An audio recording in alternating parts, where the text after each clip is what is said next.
We're going to begin this morning in the Middle East, where Iran is continuing to launch missiles into Israel in retaliation for strikes on its nuclear sites. Video from Israeli paramedics, this is on your screen right now. It shows large smoke clouds billowing from a residential building in southern Israel after an Iranian missile landed nearby this morning. Meanwhile, Israel said it targeted Iran's Arak nuclear reactor and a nuclear development site in Natanz yesterday. Israel said it would, quote, increase the intensity of attacks following an Iranian strike that hit a hospital in Beersheba that the Ministry of Health says injured more than 270 people. Now, Iran says it was aiming for a military complex nearby, and NBC News has confirmed the hospital is within a mile of an Israeli military intelligence compound.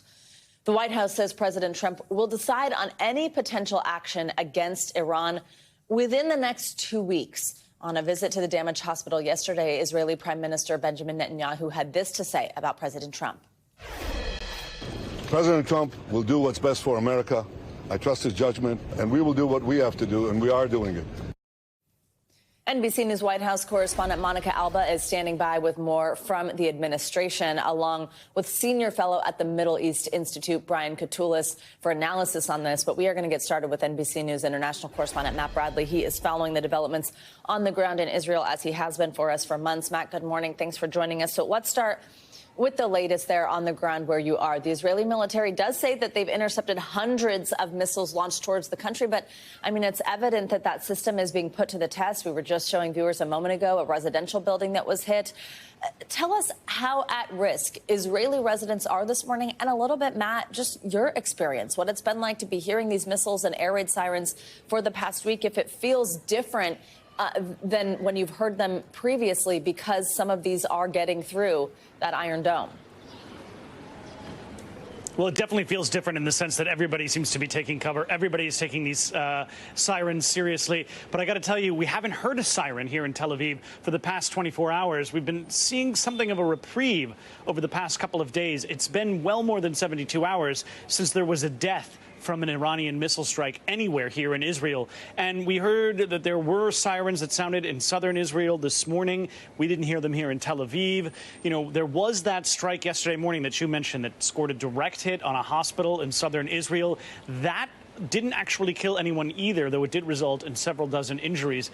The fact is that we are seeing what looks like fewer and fewer Iranian missiles being fired at Israel. Now, according to the Israelis, they've taken out quite a few of these missile launchers, which, while there still may be missiles in Iranian possession, the fact that they don't have as many missile launchers to launch them on, and we're talking about hundreds of missile launchers that the Israelis say they've taken out, about 2/3 of Iran's launchers, it means that they're not able to fire so many in individual salvos in each of these barrages of missiles, which means it is a lot easier for these missile defense systems to take them out before they strike, before they land. So we are seeing a decrease in what looks like Iran's offensive capability against Israel. So that has been a major change. Matt, let's talk about on the ground in Iran. Two sources familiar with the matter told NBC News that Israel's airstrikes have probably set Iran's nuclear program back by a few months. Tell us about the most damaging strikes that have actually impacted their nuclear program and any new targets since the last time we talked yesterday. Yeah, well, we just heard actually that the Israelis said this morning that they struck basically a research institute that does research on Iran's nuclear project. And this is something that was in and around Tehran. The Israelis said that they've been striking nuclear targets over the past 24 hours. But it looks as though, as I just mentioned, a lot of the focus of Israeli strikes over the past 24 hours, over the past several days, has been on these missile launchers. They're doing what the IDF call missile hunting and taking out these launchers and the missiles themselves whenever they're exposed to the open. And so that's one of the things that we've been seeing the Israelis doing recently. They've also been turning more on domestic sort of security and propaganda arms. They struck a couple of days ago Israel's one of its state news agencies. They have struck the internal police organization within Iran, which means basically sort of the secret police. So they're starting to focus on another thing, which we have been increasingly hearing from the upper echelons of Israeli politics. regime change, which is, a problematic issue, one that is in many ways more difficult than taking out Iran's nuclear capabilities. Matt, Iran's foreign minister, in fact, is expected to hold talks. This is with the UK, France, Germany. That's in Geneva today. What sorts of conversations do we expect to come out of this meeting? And is the U.S. not being there anything to take note of? Yeah, well, as the world waits on President Donald Trump's decision on whether or not to intervene the United States into the Iranian fight, it looks as though we're starting to see a big diplomatic push by European countries. And this is going to be foreign ministers from Britain, France, and Germany meeting with their Iranian counterpart, Abbas Araghchi, in Geneva. And the main issue here is that these European diplomats are going to try to get Iran to agree to only be using their nuclear program for domestic energy use rather than to create nuclear weapons. Now, whether or not the Iranians are going to agree to this, we've already been hearing all of this language from the Ayatollah himself saying that the Iranians are not going to negotiate under pressure, under military attack. But we are still seeing this meeting going forward, and it looks as though, as I mentioned earlier, given the number of projectiles that have been fired from Iran, it does look as though Iran is now on the back foot. So if Iran sues for peace, we don't know. But it looks as though diplomacy is starting to move. The Iranians might not be in a very good position to continue their attack, so they might want to start going to the negotiating table. All right, Matt Bradley, thank you very much for your reporting. Stay safe, please. Well, let's now bring in NBC News White House correspondent Monica Alba on this. Monica, great to see you. So as we mentioned at the top of the show, the White House specifically here says President Trump will decide within 2 weeks whether or not to join Israel in striking Iran. Why 2 weeks? Look, that's something we have heard time and time again from President Trump on many different issues when it comes to foreign policy, when it comes to tariffs, when it comes to health care. We have seen him promise a 2-week deadline over and over again, one that he does not often stick to. So if this sounded familiar to people, that's why. But this is also an opportunity, the White House argues, for diplomacy and for that potentially to play out. You were just talking about that meeting with European leaders in Geneva today with Iranian officials. We got a little glimpse of what may be represented there because we saw that the British foreign minister was meeting with Secretary of State Marco Rubio and the president's special envoy Steve Witkoff at the White House in Washington yesterday. So even if the U.S. isn't necessarily at the table physically, we know that the position and, again, this push to perhaps get some kind of a deal done still in this 2-week window will be represented during these talks. And this is a situation where the president had been implying that perhaps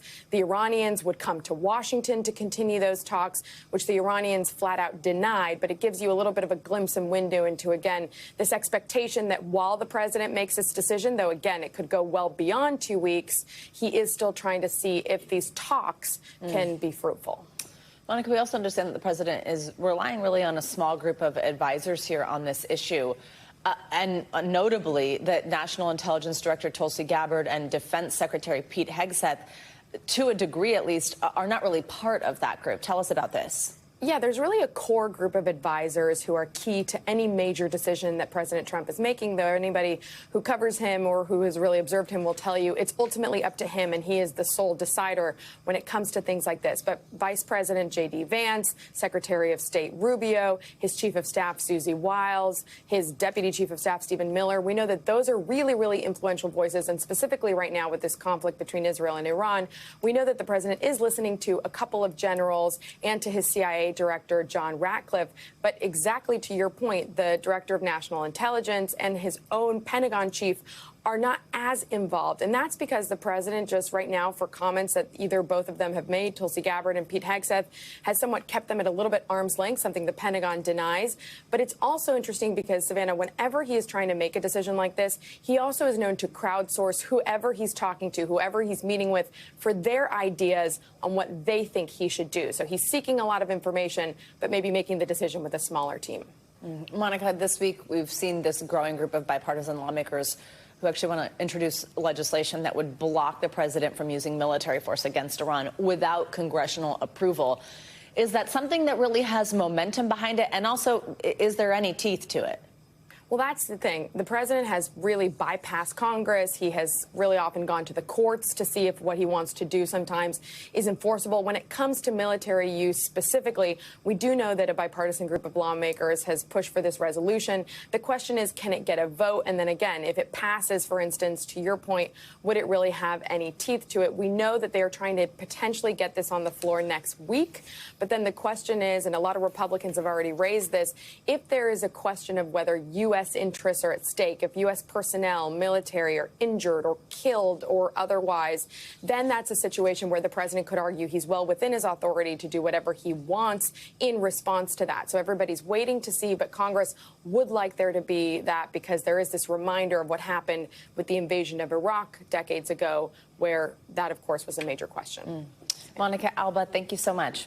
Well, for more analysis on this conflict, let's bring in Brian Katulis. He is a senior fellow at the Middle East Institute. Brian, thank you so much for your time this morning. So we've seen a lot of mixed messaging out of the White House since this conflict began. It's just been a little over a week ago now. First, President Trump said he was against involvement and against even Israel doing anything here. And then Israeli Prime Minister Netanyahu, obviously, we now know, went ahead, took that action anyway. And now President Trump is weighing action of his own, with Netanyahu ultimately saying, as we played for viewers a little bit ago, that he trusts the president's judgment. How do you think Iran is perceiving this dynamic, and how do you think the U.S. looks on the world stage right now? I think Iran's quite confused, like many of other Middle East actors.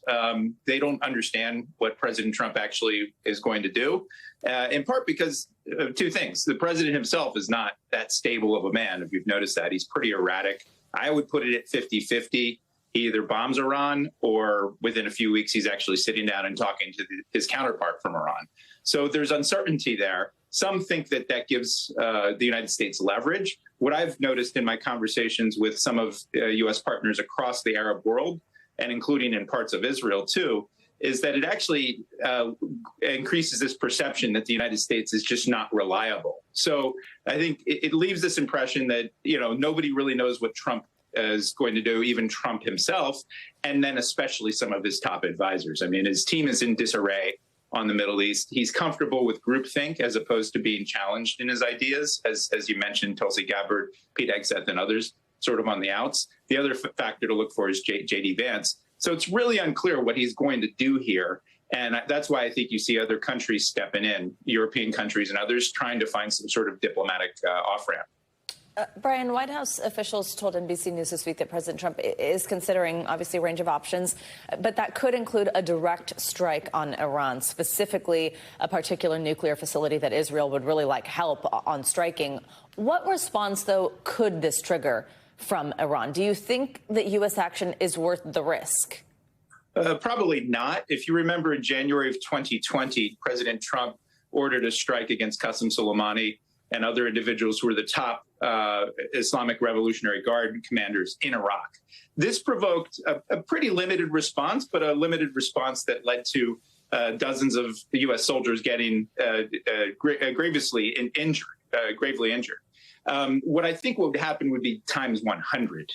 You'd see Iran essentially unleash all of its weapons, whatever it has left, as well as its proxies against the U.S. troop presence in Syria, in Iraq, and other places. It's a nightmare scenario because then it could draw the broader region in, which is, my guess is Trump here is bluffing. He's done this before. I mean, it's a very expensive, dangerous bluff, but the risks are just so high that I don't think many of our Middle East partners, including those he visited, if you remember, during his spring bling tour last month when he went to Saudi Arabia, Qatar, and the UAE, these countries do not want this. They want de-escalation, and all of those deals he touted a few weeks ago will be in ashes if he actually proceeds, I think, with a major strike against Iran. Brian Katulis, we appreciate your expertise. Thank you so much. Thanks.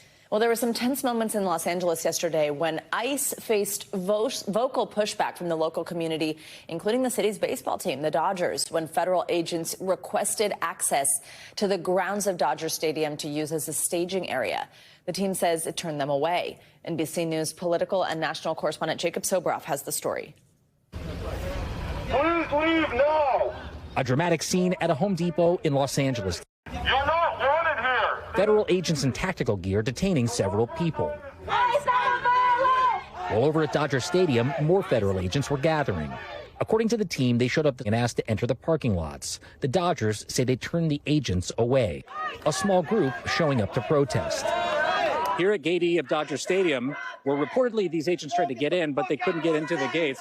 And you can tell people are angry. It's not clear why the agents were at the stadium, Homeland Security posting. This had nothing to do with the Dodgers, adding Customs and Border Protection was at the parking lot very briefly, and it was unrelated to any operation. Enforcement operations are continuing daily across Los Angeles. President Trump has directed all of our ICE officers to do everything in their power to carry out the single largest mass deportation operation in history.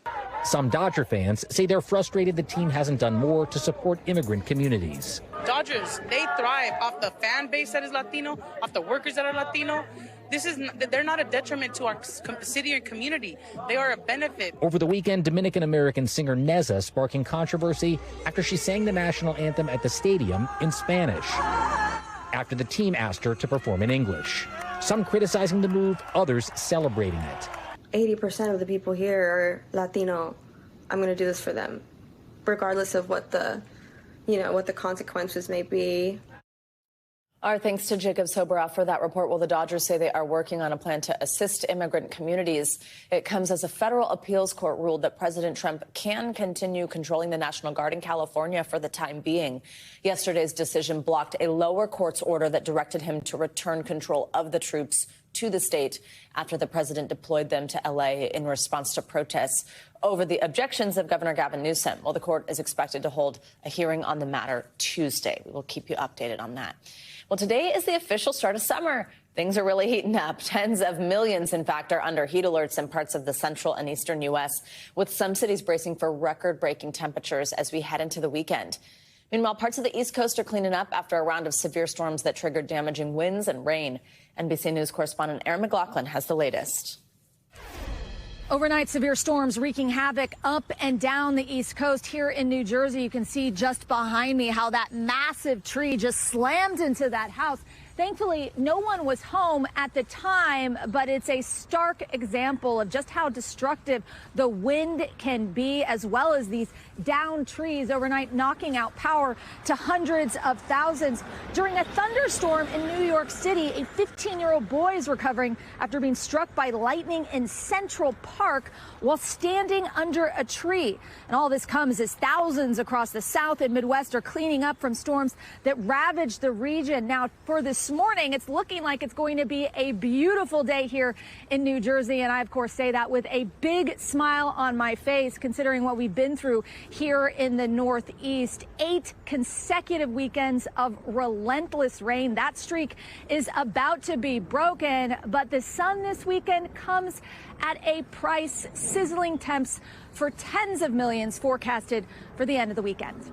Back to you. All right, Erin, thank you so much. And let's get a closer look at these high temperatures. Who's going to try to keep cool across the country? It's time for your morning news now weather. We've got Michelle Grossman here in studio with us this Friday. Hi, Michelle. Good morning. Hi, Savannah. Great to see you. And yeah, we are going to be sizzling over the next couple of days. Look at this number, 101 million people impacted by heat alerts. We've been talking about the Southwest all week long with the dangerous heat. That's continuing, but this heat is overspreading the country. So we're looking at heat advisories. Those are in the orange, heat watches, heat warnings. Heat warning is in the hot pink. And we're going to keep this heat in place. It's all due to this area of high pressure, this heat dome that's sort of spinning in this hot air, and it's tacked in place. So we're seeing that the hot air being kind of tacked underneath this right at the surface. And we're going to really begin to warm up in the Northeast over the weekend into early next week. But there's that building heat wave. Look at that number, too. 183 million people will see a high today of 90 degrees or higher, right on cue for the start of summer, which begins in the 10 o'clock hour, 10 p.m.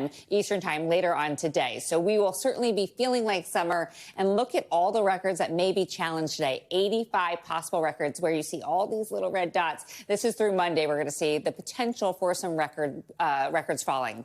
Temperatures today, they are above normal for many of us. We're looking at 108 in Phoenix. It's about 3 degrees above normal, so not too high. But Salt Lake City, 11 degrees above what is average. Denver, 101 today, 15 degrees above normal. And we're warm into the northern plains. That's where we could see some storms, too. Fargo, 88, 103 in Lincoln.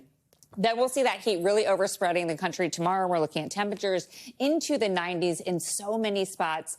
Chicago, Minneapolis, Kansas City, near 90 degrees in New York. We're getting a little break from the humidity today in New York, but that's going to build back in. So as we start out early next week, we're going to feel the heat index. It's going to feel like 100 to 110 in many spots. So take a look at these numbers. 101 in Omaha on Sunday, 94 on Monday. And then as we head towards D.C., temperatures near 100 degrees Monday and most likely hitting the 100-degree mark in D.C. on Tuesday, Savannah. So we could really see our first heat wave of the season. We're not ready for it. It's been so cool, but we're really going to start to see those temperatures increasing over the next several days. Well, in some places it's scary how hot, and that can be dangerous. But I will say, I don't know if I'm ready for it. I agree with that because, like, yesterday when it was hot and I took the subway, I'm like, oh boy. It was so humid though, too. That was terrible. Yeah, and you're At least today, okay. warm, but not quite as humid. But I will take the heat over the rain this late in June. Yep, I agree. All right, so that's some good news. Thanks, Michelle. We'll see you in an hour.